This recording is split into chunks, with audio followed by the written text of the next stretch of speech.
Pak Kiai, di masjid-masjid biasanya masyarakat itu mengadakan majelis-majelis seperti majelis Maulid Tiba dan semisalnya. Baik. Dengan menabur rebana di dalam masjid. Yang saya tanyakan, Baik. apakah menabur rebana di dalam masjid terdapat ikhtilaf? Menabur rebana di dalam masjid apakah ada khilaf, perbedaan pendapat?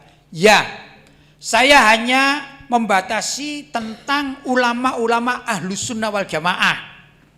Saya tidak mau kelompok-kelompok lain seperti Salafi Wahabi, enggak. Ya. Di kalangan ulama Ahlus Sunnah wal Jamaah itu ada yang mengharamkan, ada yang menghalalkan.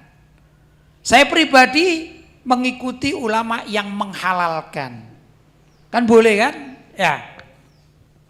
Di antara yang menghalalkan, di antaranya itu Al-Imam Ibnu Hajar Al-Haytami dalam salah satu kitab beliau menerangkan suatu permasalahan. Ini ya, permasalahan menabur rebana di dalam masjid. Beliau mengatakan fihi imaun ala jawazi dorbit tufi fil masajid.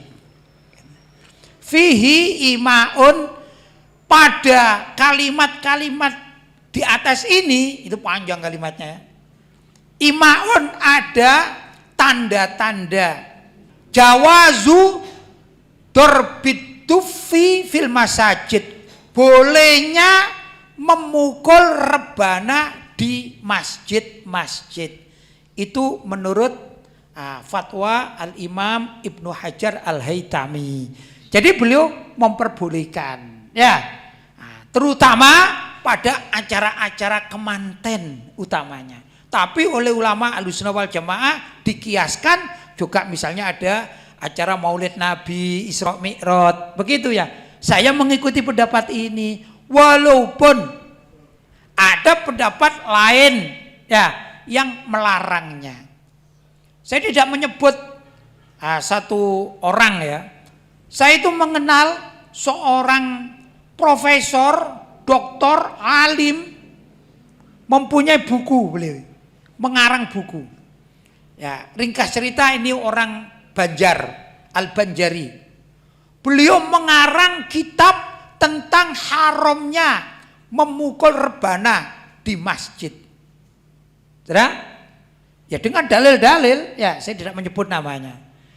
Tapi ulama Banjar lainnya itu memperbolehkan memukul rebana di masjid walaupun satu marga. Ini contoh kecil. Demikian juga di kalangan ulama-ulama di Jawa, ya, atau di Indonesia, bahkan seluruh dunia. Ini ada dua pendapat, paham ya? Ada dua pendapat tentang memukul rebana di masjid, paham? Tadi di awal saya mengatakan saya tidak bicara tentang Salafi Wahabi gitu, karena mereka langsung mutlak bid'ah, haram, di neraka. Nah, ini enggak bijaksana, karena para ulama-ulama salaf pun berbeda pendapat. Sebut saja ulama fulan melarang, ulama fulan memperbolehkan, tergantung dari umat Islam mau memilih yang mana. Kalau saya pribadi termasuk mengikuti tadi siapa, Al-Imam Ibnu Hajar Al-Haytami. Saya terkadang juga memukul rebana di masjid atau menyaksikan rebana di masjid, begitu ya. Jelas? Baik.